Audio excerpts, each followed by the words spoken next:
الحمد لله رب العالمين، والصلاة والسلام على سيد الأنبياء والمرسلين وعلى آله وأصحابه ومن تبعهم بإحسان إلى يوم الدين. أما بعد، فأعوذ بالله من الشيطان الرجيم. بسم الله الرحمن الرحيم. وإن تعدوا نعمة الله لا تحصوها إن الإنسان لظلوم كفار. بزرگان محترم اور قابل احترام مائیں اور بہنیں، اللہ تعالیٰ کی دی ہوئی نعمتوں اور اس کے شکر کے سلسلے میں بات ہو رہی تھی، اور یہ عرض کیا گیا تھا کہ سب نعمتیں اسی کی دی ہوئی ہیں، لہذا اس کا شکر کرنا چاہیے۔ بعض لوگ صرف کھانے کے بعد کہتے ہیں کہ اللہ تیرا شکر، بس ان کا بڑا شکر کھانے کے وقت ادا ہوتا ہے، اور اس زبانی شکر ہی کو وہ شکر سمجھتے ہیں۔ اللہ تعالیٰ کے ارشاد ہے، اعملوا آل داؤد شکرا، یہ داؤد علیہ السلام کے خاندان والو شکر کے لیے عمل کرو۔ اس سے معلوم ہوا کہ شکر کا تعلق عمل سے بھی ہے، صرف قول ہی سے، زبان ہی سے تعلق نہیں۔ زبان سے بھی شکر کرنا ہے، ہاتھ پاؤں سے بھی شکر کرنا ہے، دل سے بھی شکر کرنا ہے، اور سارے بدن سے شکر کرنا ہے، جیسا کہ گزشتہ کل ذکر کیا گیا تھا۔ جس آیت کریمہ کو خطبے میں تلاوت کیا، اس میں اللہ تعالیٰ نے شکایت کی ہے کہ ان الانسان لظلوم کفار، کہ انسان بہت ہی بے انصاف، بڑا ہی ناشکر ہے، کہ اللہ تعالیٰ کی نعمتوں کی قدر و شکر نہیں کرتا۔ اعملوا آل داؤد شکرن کے بعد ارشاد ہے، وقلیل من عبادی الشکور، کہ میرے بندوں میں شکر گزار کم ہی ہوتے ہیں۔ تو مطلب یہ ہوا کہ زیادہ ناشکرے ہیں۔ اس سے بھی یہ معلوم ہوتا ہے کہ شکر صرف زبان ہی سے نہیں ہوتا، کیونکہ زبانی شکر تو ہر شخص کر سکتا ہے۔ زبان سے تو اللہ تیرا شکر ہے ہر آدمی کہہ لیتا ہے۔ اگر شکر کا مطلب یہی ہوتا، شکر کی حقیقت یہی ہوتی، تو اللہ تعالیٰ اتنی بڑی شکایت نہ فرما دے کہ میرے بندوں میں شکر گزار کم ہے۔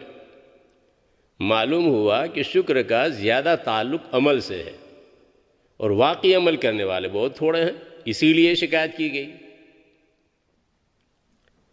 کتنے اللہ کے بندے ہیں جو آنکھوں کی نعمت کی ناشکری کرتے ہیں، بد نگاہی کے مرض میں مبتلا ہیں، نامحرم کو دیکھتے ہیں۔ اللہ تعالیٰ فرماتے ہیں، قُل لِّلْمُؤْمِنِينَ يَغُضُّوا مِنْ أَبْصَارِهِمْ وَيَحْفَظُوا فُرُوجَهُمْ، آپ مسلمان مردوں سے کہہ دیجئے کہ اپنی نگاہیں نیچی رکھیں اور اپنی شرمگاہوں کی حفاظت کریں۔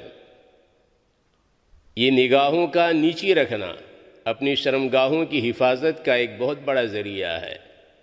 اسی لیے وَيَحْفَظُوا فُرُوجَهُمْ سے پہلے شرمگاہوں کے حفاظت کے امر سے پہلے نگاہوں کے نیچے رکھنے کا اور پست رکھنے کا حکم دیا گیا ہے۔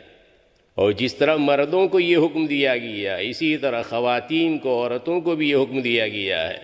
وَقُل لِّلْمُؤْمِنَاتِ يَغْضُضْنَ مِنْ أَبْصَارِهِنَّ وَيَحْفَظْنَ فُرُوجَهُنَّ، اور مسلمان عورتوں سے کہہ دیجئے کہ اپنی نگاہیں نیچی رکھیں اور اپنی شرمگاہوں کی حفاظت کریں۔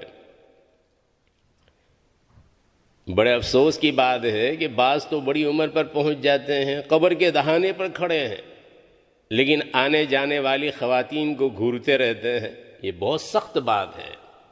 حضرت حکیم الامت مولانا اشرف علی صاحب تھانوی نور اللہ مرقدہ، وہ فرماتے ہیں کہ کانپور میں ایک صاحب بوڑھے ثقہ، صوم و صلات کے پابند، تہجد گزار، مگر اس بد نظری کے مرض میں مبتلا ہونے کی وجہ سے ایک یہودن کے عشق میں گرفتار تھے۔ اور حال کیا ہوا تھا؟ حال یہ ہو گیا تھا کہ ایک دن حضرت فرماتے ہیں میرے سامنے رونے لگے اور کہا کہ اس عشق نے تو میرا ایمان بھی برباد کر دیا، نہ میرا اسلام کچھ رہا نہ ایمان۔ اگر وہ یہودن ہے تو میں یہودی ہوں، اور وہ مسلمان ہے تو میں مسلمان ہوں۔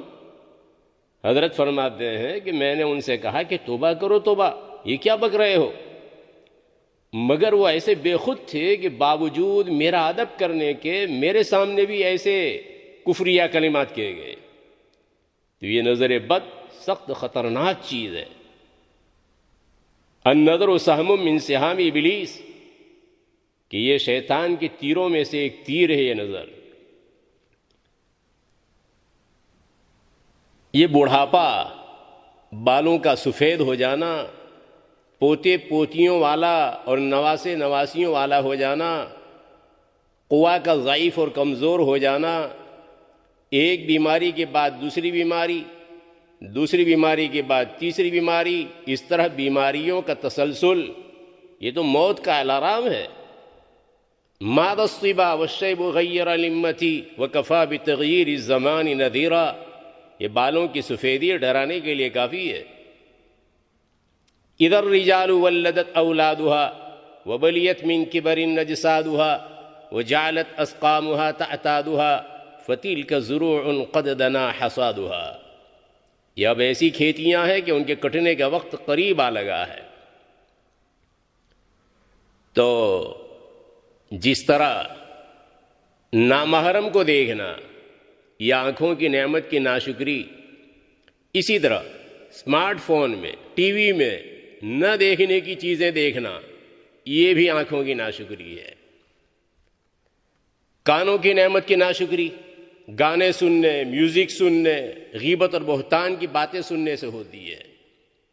حالانکہ اللہ تعالیٰ کی یہاں کان، آنکھ اور دل کے متعلق باز پرس ہوگی۔ ان السمع والبصر والفؤاد كل اولئک کان عنہ مسئولا۔ آنکھ کا استعمال کہاں کیا؟ کان کا استعمال کہاں کیا؟ دل سے بے دلیل بات کا خیال کیوں جمایا؟ بے تحقیق بات پر اعتماد کر کے کسی کے متعلق بدگمانی کیوں کی؟ وغیرہ وغیرہ باز پرس ہونے والی ہے۔ زبان کی ناشکری، جھوٹ بولنا، بہتان کی باتیں بولنا، غیبت کرنا، گالی دینا، منہ کی ناشکری، اس کے ذریعے حرام غذا کو حلق سے اتارنا، شراب وغیرہ نشہ آور چیزوں کا استعمال کرنا۔ الخمر جماع الاسم، شراب تمام گناہوں کی جامع اور ہر برائی کی چابی ہے اور مفتاح ہے، ام الخبائث، تمام خرابیوں کی جڑ ہے۔ ہمارے نوجوان بچوں اور بچیوں کو اس سلسلے میں سوچنا چاہیے، جو اس کے عادی ہو گئے ہیں اور جو اس راستے پر چل پڑے ہیں۔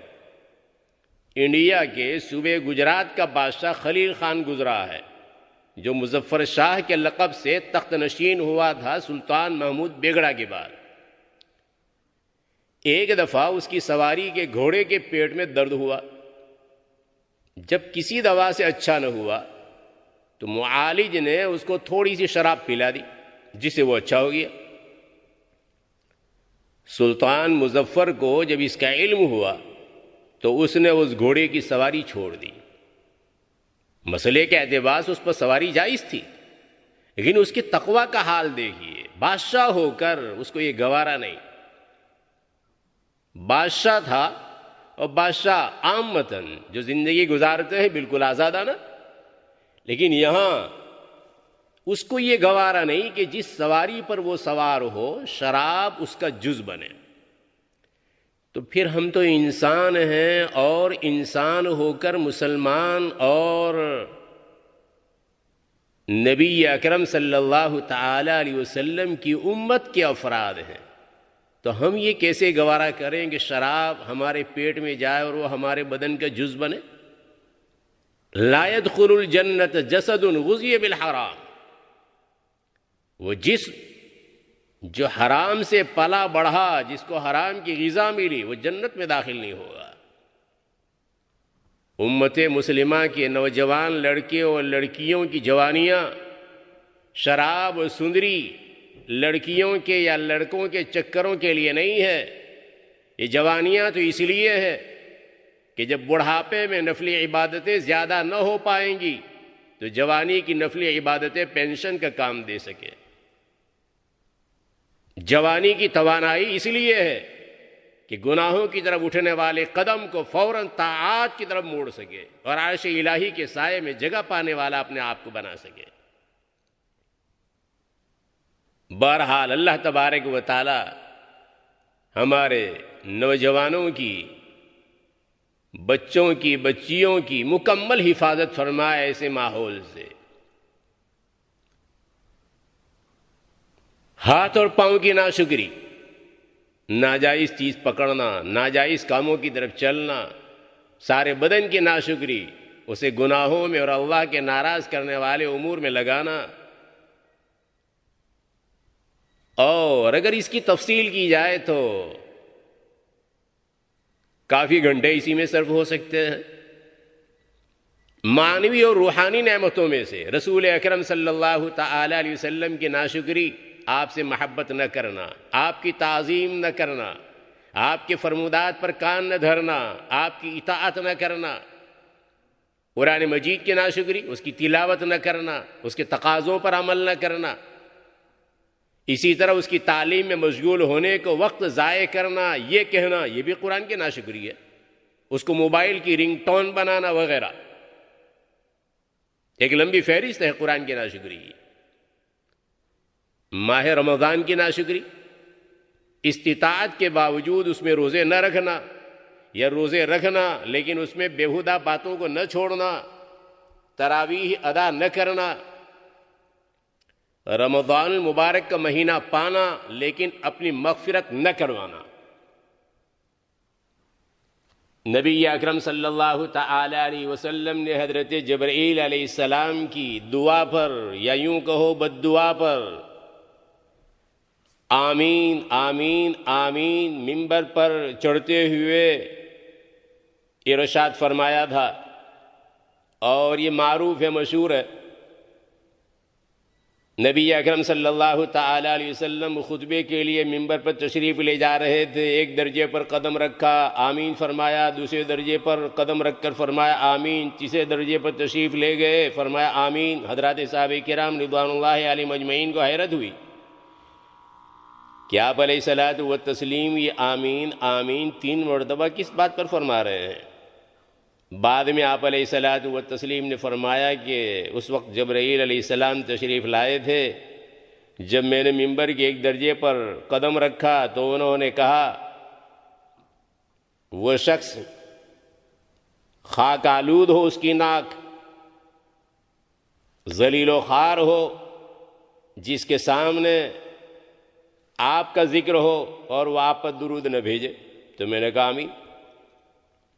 دوسرے درجے پر پیر رکھا، جبرائیل علیہ السلام نے کہا کہ وہ شخص بھی ذلیل و خوار ہو جس نے رمضان مبارک کو پایا، رمضان مبارک کو پایا اور اس نے اپنی مغفرت نہ کرائی۔ میں نے کہا آمین۔ تیسرے درجے پر میں پہنچا تو جبرائیل علیہ السلام نے کہا وہ شخص بھی ذلیل ہو جس نے اپنے والدین کو یا ان میں سے ایک کو بوڑھا ہونے کی حالت میں پایا اور ان کی خدمت کر کے وہ جنت میں داخل نہیں ہوا۔ میں نے کہا آمین۔ تو جبرائیل علیہ السلام بد دعا لے کر آئے، آپ علیہ الصلوۃ والتسلیم اس پر آمین فرما رہے ہیں۔ ہر شخص سمجھ سکتا ہے کہ اس میں کس قدر تاکید کا پہلو پایا گیا ہے، کس قدر تاکید کا پہلو پایا گیا ہے۔ اس اعتبار سے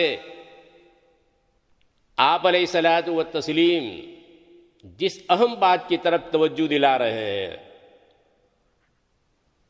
جو تینوں چیزیں بیان ہوئی ہے، وہ اس انداز کی ہے کہ اس میں انسان کے لیے کسی قسم کی کوئی دشواری نہیں ہے۔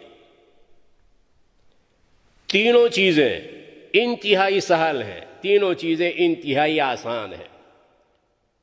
روزوں کی آسانی کو گزشتہ بیانوں میں تفصیل کے ساتھ میں نقل کر چکا ہوں۔ ان سہولتوں کے بعد بھی اگر کوئی آدمی روزہ نہیں رکھتا، اپنی مغفرت نہیں کرواتا روزوں کے ذریعہ، اور قیام کے ذریعہ، تو پھر ایسا آدمی تو واقعی خاری کا، واقعی ذلت کا مستحق ہے۔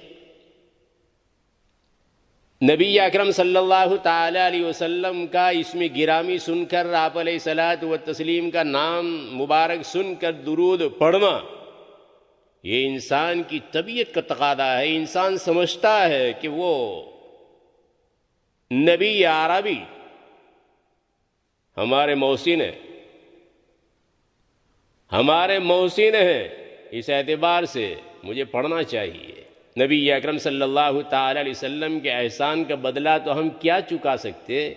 اقل درجہ اور کم از کم درجہ یہ ہے کہ آپ علیہ الصلاۃ والتسلیم کے لیے دعا ہی کر دیں۔ لیکن ہم دعا کریں تو کیسے کریں؟ ہم کو تو آپ علیہ الصلاۃ والتسلیم کے درجے کا اور آپ علیہ الصلاۃ والتسلیم کے کمالات کا کما حق علم ہے ہی نہیں۔ اس لیے خود رب تبارک و تعالی نے حکم دے کر آپ علیہ الصلاۃ والتسلیم کی زبانی ہم کو سمجھا دیا کہ اس انداز سے تمہیں دعا کرنی ہے۔ اور عجیب و غریب بات یہ ہے کہ اللہ تبارک و تعالی نے انسانوں کو اس بات پر متنبہ کیا اور آگاہ کیا کہ دیکھو اگر یہ کام کرتے ہو تو یہ تمہاری بھلائی کے لیے ہے۔ نبی اکرم صلی اللہ تعالی علیہ وسلم کو اس کی کوئی ضرورت نہیں ہے۔ ان اللہ وملائکتہ یصلون علی النبی، اللہ وہ رحمت نازل فرماتے ہیں، خصوصی رحمت نازل فرماتے ہیں نبی اکرم صلی اللہ تعالی علیہ وسلم پر، اور ملائکہ نزول رحمت کی دعا کرتے ہیں۔ تو اللہ تبارک و تعالی کا درود کافی، مخلوق میں سے مقدس جماعت ملائکہ ان کا درود کافی، باقی امت محمدیہ کو جو حکم دیا گیا ہے یا ایھا الذین آمنوا صلوا علیہ وسلموا تسلیما، تو یہ حکم تو اس لیے دیا گیا ہے کہ تم کو ہمارے کام میں شریک کر رہے ہیں ہم، وہ کام جو اللہ کر رہے ہیں، وہ کام جو ملائکہ کر رہے ہیں، تو اس کام میں شریک کرنے کے لیے تم کو حکم دیا جا رہا ہے۔ اور آپ علیہ الصلاۃ والتسلیم کو فی نفسی کوئی ضرورت نہیں ہے۔ اللہ کے درود کے بعد، اللہ کے رحمت کو نازل کرنے کے بعد کیا ضرورت؟ اور پھر اس میں بھی عربی کے اعتبار سے تجدد کا صیغہ استعمال کیا گیا، ان اللہ وملائکتہ یصلون، رب تبارک و تعالیٰ کی طرف سے یہ نزول رحمت مسلسل جاری ہے آپ علیہ الصلاۃ والتسلیم کے اوپر۔ تو بہرحال نبی اکرم صلی اللہ تعالی علیہ وسلم پر درود بھیجنے میں ہم آپ علیہ الصلاۃ والتسلیم پر کوئی احسان نہیں کر رہے ہیں، اپنے جذبہ شکر کو ہم پورا کر رہے ہیں۔ اگر اس پر ثواب نہ ملتا پھر بھی آپ علیہ الصلاۃ والتسلیم کے احسان کے پیش نظر ہماری طبیعت کا یہ تقاضا تھا۔ اور ویسے اللہ تبارک و تعالیٰ نے فضل فرما دیا، اللہ تبارک و تعالیٰ نے فضل فرما دیا کہ اللہ تبارک و تعالیٰ یہ درود بھیجنے پر ہمیں خصوصی رحمتوں سے نواز رہے ہیں، اجر و ثواب سے ہمیں نواز رہے ہیں۔ تو میں نے کہا روزہ بھی مشکل نہیں، رسول اکرم صلی اللہ تعالی علیہ وسلم کا اسم گرامی سننے کے بعد، نام مبارک سننے کے بعد درود پڑھنا یہ بھی کوئی مشکل نہیں، یہ بھی طبیعت کا تقاضا تھا۔ والدین کی خدمت، والدین کی خدمت یہ بھی طبیعت کا تقاضا ہے، طبیعت کا تقاضا۔ وہ اس طریقے پر کہ جس آدمی کو یہ معلوم ہوگا کہ یہ میری ماں ہے، یہ میرا باپ ہے، تو اس کا دل خود تقاضا کرے گا کہ ان کی خدمت کرے، ان کے احسان کا بدلہ چکائے، اور ان کی تکلیف سے اس کا دل خود ہی کڑے، اندر سے طبیعت میں تقاضا پیدا ہو کہ ان کو آرام دیا جائے، خصوصاً بڑھاپے میں جبکہ وہ کمزور ہو جاتے ہیں، ان کی عجز اور درماندگی پر زیادہ ترس آتا ہے۔ اس وقت اگرچہ محبت ویسی نہ رہے جیسی جوانی کے عالم میں، کیونکہ جوانی میں والدین کے کمالات سامنے ہوتے ہیں، ان کی گفتگو عاقلانہ ہوتی ہے، وہ اولاد پر خرچ بھی کرتے ہیں، ان کے نفع نقصان کا لحاظ بھی کرتے ہیں، تو ان باتوں کی وجہ سے اولاد کے دل میں والدین کی محبت بڑھتی. بڑھاپے میں بعض دفعہ والدین کے ہوش حواس درست نہیں رہتے، الٹی پلٹی باتیں کرنے لگتے ہیں، اور کمانا یا اولاد پر پیسہ صرف کرنا اور روپیہ لگانا یہ بھی ختم ہو جاتا ہے. تو اس وقت بعض لڑکوں کو والدین سے محبت نہیں رہتی، مگر ان کے حال پر رحم اور ترس تو ضرور ہوتا ہے، رحم اور ترس تو ضرور آتا ہے. اس رحم کا بھی تقاضا یہ ہے کہ اس وقت ان کی خدمت کی جائے. تو والدین کی خدمت یہ بھی کوئی مشکل امر نہیں رہا، یہ بھی کوئی مشکل بات نہیں رہی. اس اعتبار سے جتنے کام بتائے گئے ان کاموں میں سے کوئی کام بھی کلفت والا نہیں، مشقت والا نہیں، دشوار نہیں، انتہائی سہل، انتہائی آسان. ان تینوں کاموں میں ایک تو حق العبد، خالص حق العبد والدین کی خدمت، اور ایک خالص حق اللہ رمضان کے روزے، اور ایک حق العبد اور حق اللہ سے مرکب ملا ہوا آپ علیہ الصلاۃ والتسلیم پر درود بھیجنا. جب یہ باتیں سمجھ میں آ گئی تو اب یہ سمجھیے کہ حضرت جبرائیل اگر بد دعا کر رہے ہیں اور نبی اکرم صلی اللہ تعالی علیہ وسلم آمین کہہ رہے ہیں، تو کیا کسی مشکل کام کے اوپر یہ بد دعا دی جا رہی ہے، کوسا جا رہا ہے اور آپ علیہ الصلاۃ والتسلیم اس پر آمین کہہ رہے ہیں؟ نہیں، ہرگز نہیں. اب اگر ہم مغفرت چاہتے ہیں اور یقیناً چاہتے ہیں تو اللہ تعالیٰ سے اپنے گناہوں کی معافی چاہیں، اور اللہ تعالیٰ سے گناہوں کی معافی چاہنے کا معنی اور مطلب صرف یہ نہیں ہے کہ صرف تسبیح ہاتھ میں لے کر استغفر اللہ ہم پڑھتے رہیں، بلکہ یہ بھی کرنا ہے، استغفر اللہ بھی کرنا ہے، اور اس کے ساتھ ساتھ اہل حقوق کے حقوق بھی ادا کرنا ہے.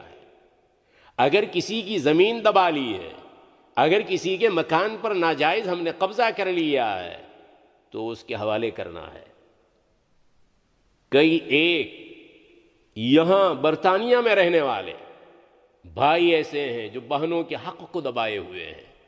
اگر ماں باپ کی غلطی تھی، اگر انہوں نے وصیت کی تھی جس میں بہنوں کو محروم کیا تھا، لیکن ہم تو سمجھتے ہیں، ہمیں تو اللہ نے شعور بخشا ہے، علماء کے ذریعہ اور کتابوں کے ذریعہ ہمیں تو پتہ چلا ہے کہ بشری حق ہے، وہ میراث ان کو پہنچانا چاہیے، بہنوں کو پہنچانا چاہیے. اور ماں باپ اگر اپنی غلطی کی وجہ سے، غلط فہمی کی وجہ سے، علم نہ ہونے کی وجہ سے ایک مسٹیک کر بیٹھے ہیں، تو کیا اس کا معنی اور مطلب یہ ہے کہ ہمیں اسی پر برقرار رہنا چاہیے؟ کیا ہمیں انہیں عذاب سے نہیں چھڑانا چاہیے؟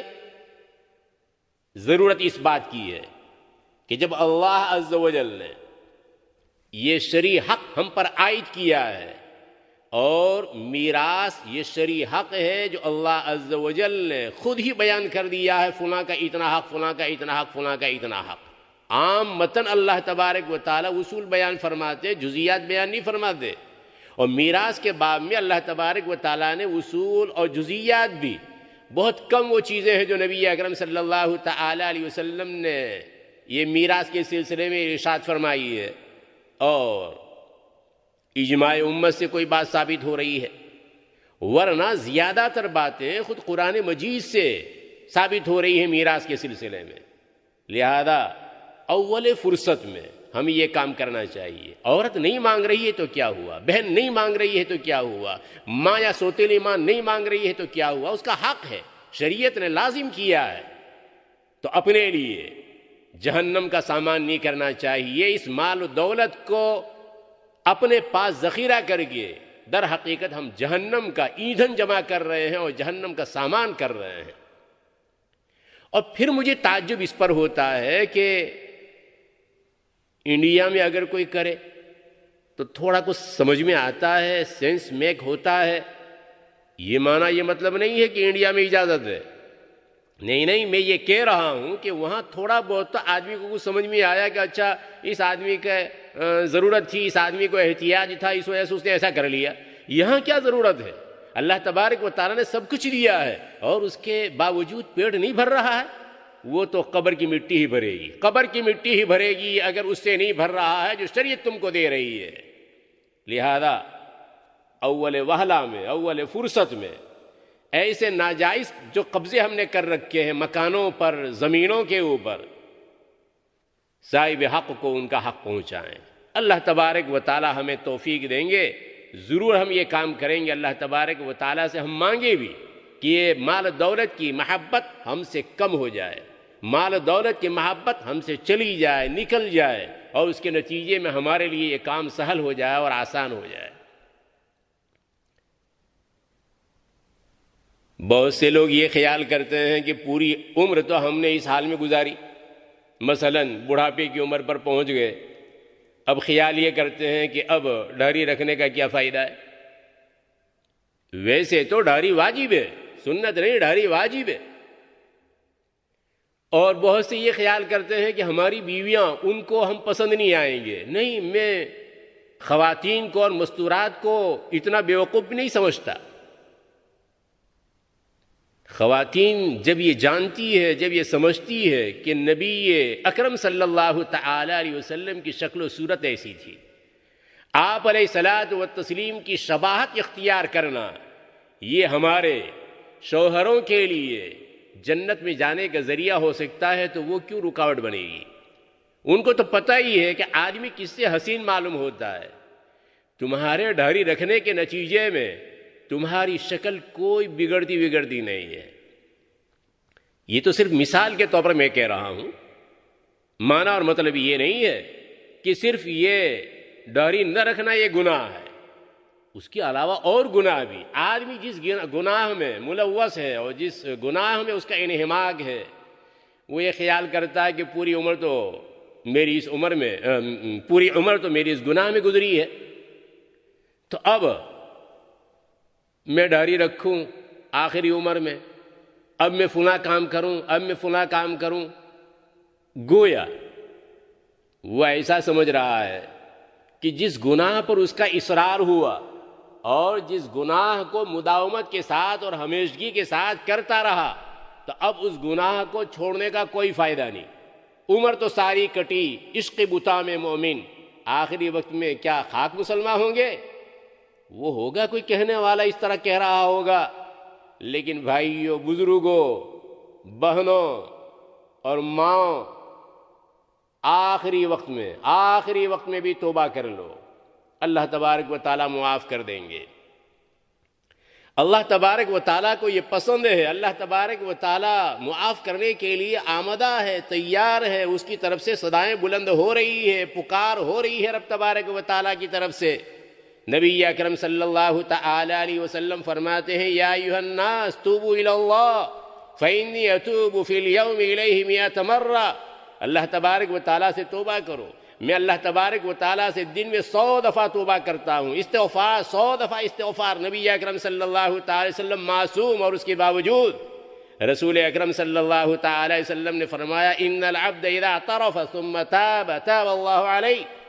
بندہ جب اعتراف کرتا ہے پھر توبہ کرتا ہے تو اللہ تبارک و تعالیٰ اس کی توبہ قبول کرتے ہیں.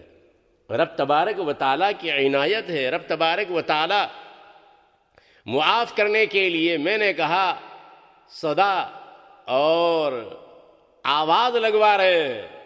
ہے کوئی معافی طلب کرنے والا اور مغفرت چاہنے والا کہ میں اس کی مغفرت کروں؟ تو رب تبارک و تعالیٰ تو آمدہ ہے. اور عجیب و غریب بات یہ ہے، رب تبارک و تعالیٰ نے ایک موقع پر ارشاد فرمایا، اعلموا ان اللہ یحیی الارض بعد موتها قد بینا لکم الآیات لعلکم تعقلون. یہ جان لو کہ اللہ زمین کو زندہ کرتا ہے اس کے مر جانے کے بعد. قد بینا لکم الآیات، ہم نے تمہارے لیے آیات کھول کھول کر بیان کر دی ہے، لعلکم تعقلون، تاکہ تم سمجھو۔ عرب لوگ جاہل تھے، گمراہ تھے، ایسے تھے جیسے مردہ زمین۔ اب اللہ نے ان کو ایمان اور علم کی روح سے زندہ کیا اور ان میں کمالات پیدا کر دیے۔ اس سے معلوم ہوتا ہے گناہ پر گناہ کرنے کے نتیجے میں ہم نے اپنے آپ کو مردہ کر دیا ہو تو مردہ سے مردہ انسان کو بھی مایوس ہونے کی کوئی وجہ نہیں ہے۔ سچی توبہ کر لے تو اللہ تبارک و تعالی پھر اس کے قالب میں روح حیات پھونک دے گا۔ لہذا مایوسی کی کوئی وجہ نہیں۔ رب تبارک و تعالی سے ہم معافی مانگیں، رب تبارک و تعالی کے سامنے ہم گر گڑائیں۔ ہمارے پاس وقت باقی ہے، ہمارے پاس وقت باقی ہے اور کافی باقی ہے۔ اگر میں یوں کہوں کہ کافی باقی ہے، اگرچہ ہے بہت مختصر دن، بہت سے مختصر سے دن رہ گئے ہیں، رمضان کا جتنا حصہ باقی ہے غنیمت سمجھنا چاہیے اور رب تبارک و تعالیٰ سے اپنے گناہوں کی معافی مانگنا چاہیے اور مغفرت کا سامان کرنا چاہیے۔ شب قدر کی تلاش کے لیے ایک طاق رات 29 باقی رہ گئی ہے، اس کو وصول کرنا چاہیے اور رمضان المبارک کے ان آخری ایام کو اس طرح گزارنا چاہیے کہ یہ ہمارے لیے سفارش کرے۔ جمعہ کے بیان میں نے ذکر کیا تھا قرآن مجید اور روزہ دونوں قیامت میں روزے داروں کی شفاعت کریں گے اور سفارش کریں گے۔ روزہ کہے گا اے رب انی منعتہ الطعام والشہوات بالنہار فشفعنی فی، اے پروردگار میں نے اس کو دن میں کھانے سے اور شہوات کے پورا کرنے سے روکا تھا، کھانے سے روکا، پینے سے بھی روکا، میری شفاعت اس کے حق میں قبول کیجیے۔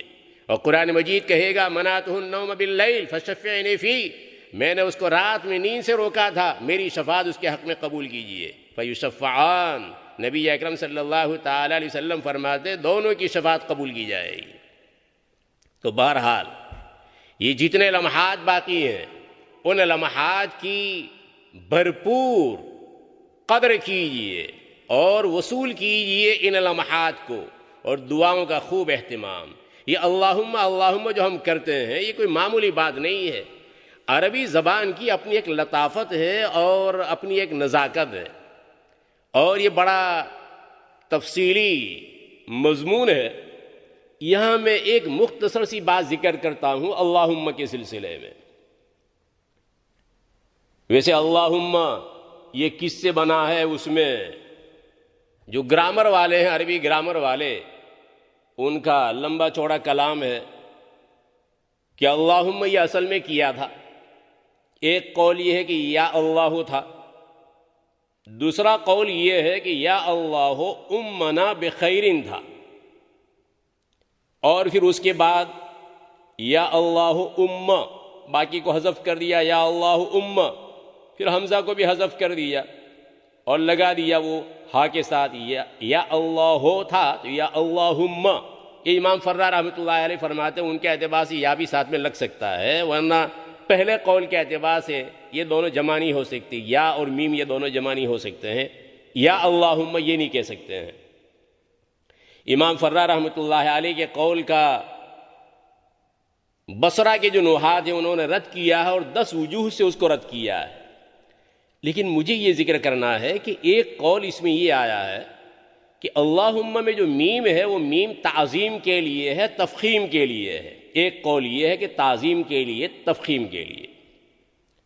اب یہ تعظیم کس طریقے پر ہے، تفخیم کس طریقے پر ہے، عظمت کا معنی اس میں کیسے نکل رہا ہے، تو اس کے لیے یہ سمجھیے کہ یہ جو میم آیا ہے، میم وہ عربی کے اعتبار سے جمع کے معنی پر دلالت کرتا ہے، جمع کے معنی پر۔ اور جتنے الفاظ میم سے بننے والے ہیں عام متن وہ تقاضا کرتے ہیں جمع کا، وہ اس لیے کہ یہ میم وہ ہونٹ سے ادا ہونے والا حرف ہے، اور اس میں بولنے والا جب بولتا ہے تو اپنے دونوں ہونٹوں کو جمع کرتا ہے، تو اس لیے عرب نے اس کو جمع کی علامت ٹھہرایا۔ لہذا اگر ایک آدمی ہے سامنے والا تو اس کو کہہ رہا انت، اور جب 2 یا 2 سے زائد ہو گئے تو انتما، انتم، اگر غائب ہے تو اس کے لیے ہوا سنگل کے لیے، اور جب 2 یا 2 سے زائد ہو گئے تو پھر ہما، ہم، اس طرح ہو رہا۔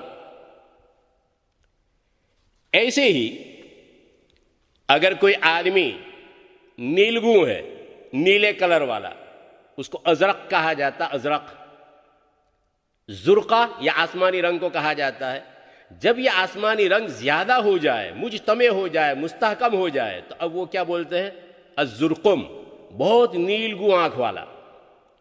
لمن، لمن کا معنی میم، میم آپ دیکھتے جائیں، الزرقم، یہ میم جو آیا تھا تو اس میم میں معنی پیدا ہو گیا ہے نیلگوں ہونے کی زیادتی کا۔ لمن جمع کرنا، وَتَأْكُلُونَ التُّرَاثَ أَكْلًا لَمًّا، یعنی اپنا حصہ بھی کھایا جائے، دوسرے کا حصہ بھی کھا جائے، اور ڈکار بھی نہ لے، ڈکار بھی نہ لے، میں بول رہا ہوں۔ تو لمن اس میں جمع کرنے کا معنی پایا گیا۔ لما جو بال کی ایک ٹائپ اور بال کی ایک قسم ہے، اس کو لما اسی لیے کہا جاتا ہے کہ وہ بال قد اجتمع، وہ مجتمع ہوتے ہیں یہاں تک کہ کانوں کی لو سے تجاوز کر جاتے ہیں۔ البدر التم، جب 14ویں رات کا چاند کامل ہو جائے، وجتمع نورہ، اور اس کا نور مجتمع ہو جائے، تو بولا جاتا البدر التم۔ التوام، ٹوینز کو، جو بچے 2 یا 2 سے زائد، تو یہ 2 بچے جو بطن میں اور پیٹ میں مجتمع ہوئے، اس وجہ سے توأم کہا جاتا ہے، تو یہ میم آیا۔ الام، ام الشیء، اصل الشیء کو کہا جاتا ہے، اصل الشیء، جس سے فروع نکلتی ہے، برانچیز نکلتی ہے، تو گویا جامع، جو چیز جامع ہے اس کے لیے امن کا لفظ آتا ہے۔ ام القرآن، مکہ مکرمہ کو کہا جاتا ہے۔ سورہ فاتحہ ام القرآن کہا جاتا ہے۔ لوح محفوظ ام الکتاب کہا جاتا ہے۔ ام الدماغ، دماغ کے اوپر جو جھلی ہے، باریک چمڑی ہے، وہ تجمع الدماغ، وہ دماغ کو جمع کرنے والی ہے، اس لیے اس کو ام الدماغ کہا جاتا ہے۔ امت، امت بولا جاتا ہے اس جماعت کو جو خلقت میں یا زمان میں یا زبان میں مساوی ہے، اس کو کہا جاتا ہے، تو اس پہ بھی وہ جمع کا معنی پایا گیا، جماعت کے لیے آتا ہے۔ الامام، امام الذی یجتمع المقتدون به علی اتباعہ، وہ آدمی کے مقتدی اس کی اتباع کے اوپر جمع ہوتے ہیں۔ ایک لفظ آتا رم، رم الشیء، رم الشیء بمعنی کسی چیز کو درست کرنا، وہ جمع متفرقہ، اور اس کے متفرق کو جمع کرنا۔ یہ مرمت جو کرتے ہیں، مکان کی مرمت، تو اس میں بھی ایسی ہی بات پائی جاتی ہے، اس لیے اس کو مرمت کہا جاتا ہے۔ رمان، انار، انار کو جو رمان کہا جاتا ہے وہ اسی وجہ سے کہ لاجتماع حبہ، اس کے دانے مجتمع ہوتے ہیں، ایک دوسرے کے ساتھ جڑے ہوئے، ملے ہوئے ہوتے ہیں۔ ضم یضم، ضم یضم ضمن اذا جمعہ، جب جمع کرے تو اس موقع پہ ضمن کا لفظ بولا جاتا ہے۔ ہم اور ہموم، ہموم انسان کے ارادے اور عزائم جو اس کے قلب میں مجتمع ہوتے ہیں۔ بہرحال اس طرح اور بھی تفصیلات ہیں، مثلا اسود ہے تو اسود کو کہا جاتا ہے احم، کوئلہ، تو اس کو حمامہ، میم آ رہا ہے۔ سر مڑنے کے بعد پورا سر پھر سیاہ ہو جائے بال اگنے کی وجہ سے، تو حم رأسہ بولتے ہیں۔ یہ سب اس لیے ہے کہ سیاہ رنگ یہ لون جامع للبصر ہے، اسی لیے آپ لوگوں نے دیکھا ہوگا کہ آنکھ کا جب آپریشن ہوتا ہے تو آپریشن کے بعد کالے گوگلز وہ استعمال کیے جاتے ہیں، یا کالی پٹی وہ باندھی جاتی ہے تاکہ اس کی بصر کو جمع کرے۔ یہ کالا مادہ وہ جمع کرے اس کی بصر کو، اس کی بینائی کو، اب قوت باصرہ میں قوت آتی ہے، تو اس وجہ سے وہاں بھی میم استعمال ہوتا ہے کالے کے لیے۔ جب میم کا یہ حال ہے تو اسے اللہ کے آخر میں لاحق کیا، اللہم، بندہ اپنے رب سے ہر حاجت میں، ہر حال میں اس کے ذریعے سوال کرتا ہے، یعنی اللہ کے اسماء اور صفات کے جمع کی یہ خبر دے رہا ہے۔ اللہم انی اسألک، یہ کہا تو معنی مطلب کیا ہوا کہ میں اس اللہ سے دعا کر رہا ہوں جس کے لیے اسماء حسنی ہیں، جس کے لیے صفات علا ہیں، سوال کرتا ہوں کس کے ذریعہ؟ اللہ، پھر میم آیا اللہم باسمائہ و صفاتہ، تو اللہ کے آخر میں میم لایا گیا ہے، وہ خبر دے رہا ہے کہ اللہ کے تمام اسماء، اللہ کی تمام صفات کے ذریعہ میں سوال کر رہا ہوں، دعا کر رہا ہوں، لہذا یہ اللہم، اللہم ہمارا کہنا یہ اللہ تبارک و تعالیٰ سے اس کے اسماء و صفات کے ذریعہ سوال کرنا ہے۔ رب تبارک و تعالیٰ جو کچھ کہا گیا صحیح معنی میں سمجھنے کی اور قابل عمل چیزوں پر عمل کی توفیق مرحمت فرمائے، آمین۔ وآخر دعوانا الحمدللہ رب العالمین، وصلی اللہ وسلم علی سیدنا محمد وعلی آلہ واصحابہ اجمعین۔